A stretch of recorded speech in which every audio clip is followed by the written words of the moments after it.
ආසාවෙන් බලාගෙන හිටපු ලස්සනම හීනයක් හැබෑ වෙන දවසක් තමයි අද. අපි මේ ගමේ යන්න තමා හදන්නේ. ඉතින් ඒ සතුට හිතෙන ආරංචිය අපිට දැන් ලැබිලා තමා තියෙන්නේ. මේ ඉතින් උදේම තාත්තා ගිහිල්ලා මාළු කෝරියෝ දෙන්නෙක් අරගෙන ආවා උයාගෙන යන්න කියලා. ඉතින් ඒක තමයි මේ අපේ චූටි පුතා අරගෙන යන්නේ. තාත්තා මේ වගේ මාළු වලක් අරගෙන ආපුවාම එයා ඉතින් මේ පොඩි වටයක් රවුම් ගහලා තමයි ඒ මාළු වල ආයෙ ගෙදරට අරගෙන එන්නේ. ඉතින් නිතරම මේ වගේ මාළු අපේ ගෙදරට අරන් එනවා වැල් වල තියෙන ඒවා. මොකද වැව් ගොඩක් ළඟයිනේ ඒ නිසා මේ වගේ මාළු වැල් අරගන්න පුළුවන්. ඉතින් ඔය චුට්ටක් ළඟ තියන පොඩි සෙල්ලමක් දාලා තමයි යා මාළු ටික අරගෙන එන්නේ කපන්න. මේ ඉතින් කොරලි මාළු අපේ පැත්තේ කියන්නේ එහෙම. ඔයාලගේ පැත්තේ සමහරට වෙන නමක් තියනවද දන්නේ නැහැ. ලොකු මාළු තිබ්බා කියලා තමයි තාත්තා මේ විදිහට අරන් ඇවිල්ලා තිබ්බේ. මේ ඉතින් පොඩ්ඩක් ඉතින් පණ්ඩිතයිනේ දන්නවනේ. තනියම කපනවා කියලා try එකක් දුන්නා ටිකක් කපලා. ඊට පස්සේ අමාරුයි ඉතින් ලොකු මාළුවෙක්නේ මෙයා තාම චූටිනේ. තාත්තා ඊට පස්සේ දෙන්න කිව්වා කපන්න කියලා. ඔය වගේ ඉතින් මාළු ටිකත් කපලා ඒ ටික අම්මා උයා ගන්නවා. ඊට පස්සේ අපි ගමේ යනවා.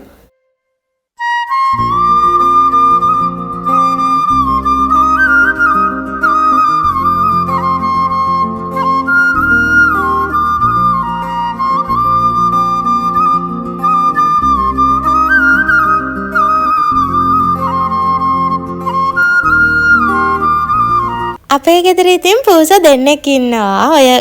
ඔය යන එක්කෙනා නෙමෙයි. ඔතන ඉඳන් ඉන්න එක්කෙනා චූටි. අනිත් එක්කෙනා චුට්ටා. ඉතින් ඒ දෙන්නා ඉන්නවා. තව යාළගේ යාළුවෙකුත් ඇවිල්ලා තිබුණා. ඒ පූසාගේ මූණ නිකන් ලොරි මූණක් වගේමයි. ඒකෙන් කට්ටිය කියන්නේ ලොරියා කියලා. ඉතින් ලොරියා කියුවාම ඒ පූසා එනවා ළඟට. හැබැයි යාට එහෙම තේරුමක් නැහැ සාමාන්‍යයෙන්. ඒ කියන්නේ මොකද්ද දැන් මං කරන්න ඕනේ කියලා එහෙම තේරුමක් නැහැ. ඔහොම ඉඳලා එකපාරට පැත්තකට ගිහින් එහෙම ඉඳලා තමයි අම්මා ආයෙ ගෙනල්ලා දැම්මේ දෙන්න කන්න හරියට කන් එහෙමත් ඇහෙන්නේ නැහැ. ඉතින් වයසයි ඒ වුණාට ලොරියා කියලා කතා කරාම හොඳට දන්නවා එයාට තමයි කතා ගන්න කියලා. ඉතින් ගමේ ගොඩක් අය ඒ වූසට කතා කරන්නේ ලොරියා කියලා. මාළු ටිකත් කපලා ඔන්න අම්මා දැන් ඒ ටික සෝදලා උයන්නම් කියලා අරන් ගියා. අපි ඒ කෑම හදාගෙන අත්තම්මලා ගෙදර තමයි යන්නේ. එයාත් අපේ ගෙදර ඉන්නේ. අපි මේ වැඩ වගේකට ගමේ යනවා. ඔන්න ඉතින් අපේ Facebook page එකේ followersලා ලක්ෂයක් සම්පූර්ණ වුණා. ඉතින් මාස 5-6කින් තමයි මෙහෙම ලක්ෂයක් සම්පූර්ණ වුණේ. මම මුලින් වැඩි වීඩියෝස් දැම්මේ නැහැ FB එකට. ඊට පස්සේ තමයි වීඩියෝස් එහෙම දාන්න පටන් අරගත්තේ. ඉතින් හිතා ගන්න බැරි වෙන්න මාස 5-6ක් යනකොටම ඔය වගේ ගොඩාක් ෆලෝවර්ස්ලා අපිත් එක්කන් එකතු වුණා. අනේ හැමෝටම ගොඩාක් ස්තුතියි. ඔයාලට ගොඩාක් ආදරේ. දැන් YouTube channel එකෙත් subscribersලා ලක්ෂ 2ක් වෙන්න ළඟයි. ඉතින් Facebook එකෙත් එහෙමයි. ඉතින් ඔයාලා මේ දෙන ආදරේට ගොඩාක් ස්තුතියි.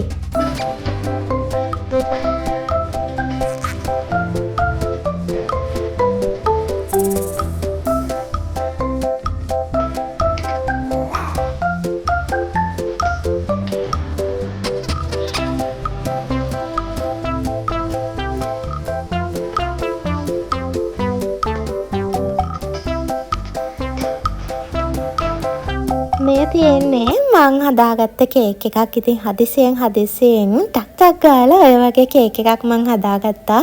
ගමේ යන්නේ හිටපු නිසා මෙහි ඉඳන්ම කේක් එක කපනවා කියලා. ඔන්න ඉතින් ගෙවල් ළඟ තියෙන ලස්සන චූටි දියැලක් තිබුණා. අපි එතන ඉඳන් තමයි මේ කේක් එක කපන්නේ. ඉතින් මේ ලස්සනම දවසට මට ලස්සන ෆ්ලවර් බොකේ එකක් එවලා තිබුණා නංගි කෙනෙක්. ඉතින් මං එයාගේ TikTok page එක ගොඩක් කලින් දැකලා තියෙනවා. හරිම ලස්සනට ඒ වගේව හදනවා. ඉතින් ගොඩක් වෙලාවට ස්මෝල් බිස්නස් කරන අය මට එක ගිෆ්ට් එවනවා. කොහොම හරි එයා මට මල් බොකේ එකක් එවලා තිබුණා. මෙන්න මේ දවස් කිට්ටුවෙදිම. ඉතින් මං හිතුවා ඒක මේ දිනේටම අරගත්තත් හොඳයි කියලා. මොකද එයා එක හරිය ලස්සනට නීට් එකට හදලා තිබුණා. ඉතින් මේ මගේ අතේ තියෙන බොකේ එක අලරත් පුළුවන් වැලන්ටයින් එකට එහෙම. එයාගේ මේ වගේ ෆ්ලවර් බොකේ එකක් ඕඩර් කරගන්න. ඔයාගේ ආදරණීයන්ගේ ගෙවල් වලටම යවන්න. මේක ඒ තරම්ම ලස්සනට නීට් එකට තිබුණා.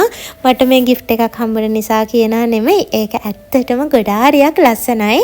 ඉතින් මම යාගේ details ටික පහලින් දාන්නම්. ඉතින් මේ මං අඳන් ඉන්න ෆ්‍රොක් එකත් ඔයාලට අපේ නුරාවි ෆැෂන් එකෙන් රුපියල් 2000කට අඩු මුදලකට අරගන්න පුළුවන්. ඉතින් WhatsApp message එකක් දැම්මොත් මේකත් order කරගන්න පුළුවන්. වැලන්ටයින් එකට එහෙම ගොඩක් මැච් වෙන්න තමයි මේක තියෙන්නේ. white color එකක් තියෙනවා, gold color ඔය විදිහට ගියපො. ඉතින් ඒ පාට දෙකෙන්ම අරගන්න පුළුවන්. ඔය message එකක් දැම්මොත් ආගේ ගෙදරටම මේ වගේ එන්න ගන්න පුළුවන්. ඔන්න ඉතින් මෙතන දියැල්ල ගාව ටිකක් වෙලා ඉඳලා අපි එන්න පිටත් වුණා. මෙයාලටත් ඉතින් කේක් චුට්ටක් කන්න දෙන්න බෑ. ඉතින් මං විතරක් කාලා හරියන්නේ නැහනේ. ඔය වගේ යාලත් කෑවා.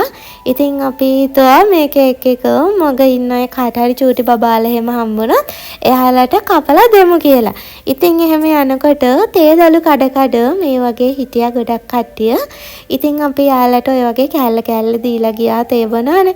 එහෙම කන්න කියලා ලොකු දෙයක් අපි එහෙම හිතලා ප්ලෑන් කරගෙන ආපු ගමනක් නෙමෙයි මේ. ඒවල හිතිලා එහෙම තමා ආවේ. ඉතින් මෙයාගේ මේ කට්ටිය තව මග ඉන්නවා කිව්වා. යාලට ඔය කෑල්ල දීගෙන යනවා කියලා හිතුවා තේ බන්න කියලා. නන්ද කපා සඳපාන විලාසේ ආලනුර පෑන් ඔබ පිටගම් යන්නේ නාන තොටේදී නෑවිලු කරන්නේ කොටු නුඹේ අතන මට හිමි වන්නේ මදිවට පෙරපින් මංගෙන විදින් උඹලට හොඳ කලකෙවී ඒ මදිවට පෙරපින් මංගෙන විදින් උඹලට හොඳ කලකෙවී දැන් නම් ඉතින් අත්තම්මලා ගෙවල් ළඟටම කිට්ටු වෙලා තමයි හිටියේ. මට ඉතින් තමිල් එහෙම බෑ සාමාන්‍ය ටිකක් කියන එක තේරුම් ගන්න පුළුවන් වුණාට මට එහෙම කතා කරන්න වැඩිය බෑ. ඉතින් මෙයාලට සිංහල ලොකුවට තේරුමක් නැහැ. එයාලා හිතන් ඉන්නේ මේ චූටි පුතාගේ බර්ත්ඩේ එක කියලා. ඉතින් එයාට බර්ත්ඩේ එකට විශ් කර යනවා මෙයාලා ටික. ඉතින් අපේ බබාට මේ හිනා යාලා මගේ බර්ත්ඩේ එකට කියලා හිතලා විශ් කරනවා. ඔයා කියන්න විස්තරේ කියන. ඉතින් මට ඕක පැහැදිලි කරන්න තේරෙන්නේ නැහැ නේ ටැමිල් වලින්. ඊට පස්සේ ඔන්න චූටි බබාලා ටිකක් හිටියා සෙල්ලම් කර යාලටත් කපලා දුන්නා. පොඩි අය ඇවිල්ලා ඉතින් මේ මට කියනවා මගේ අතින් අල්ලලාම මේ බර්ත්ඩේ එකට විශ් කරලා ගියාලු. අයියෝ චූටි ළමයිනොත් මට විශ් කරනවා කියලා ඔන්න හිටියා. ඔය වගේ පොඩි බබාලා ටිකක් හිටියේ. ඉතින් අපි ඇත්තටම මේක ප්ලෑන් කරගෙන ආපු දෙයක් නෙමෙයි. අපි එවලක එක කපලා එහෙම හිතලා දුන්නේ. පස්සේ හිතුණා අපිට අනේ තව දේවල් ටිකක් අරන් එන්න තිබුණේ අපිට මෙහෙම එද්දි කියලා. ඉතින් ඒ වෙලාවේ අපි හදිසියෙත් ආව නිසා කමන්නේ මේකත් ඉතින් පුංචි හරි සතුටක් වුණා යාලට පොඩි බබාලා ටිකට. ඔය ඉතින් එනවා එක එනා පොල්ලිවන මේක ඇතුලේ තව බබාලා ගොඩක් ඉන්නවා. එයාලා එදා ඇවිල්ලා නැල්ලු මේ පේන්ට් කරන නිසා. ඉතින් ඔය චුට්ටක් තමා කට්ටිය හිටියේ. ඉතින් කොස් ගහක් තිබුණා. ඒකෙන් අපි වරකා කොස් ගෙඩියෙමත් කඩාගෙන ඔය ඉතින් හවස් වෙලා ගෙදර එන්න පිටත් වුණා. උත්පලාවිය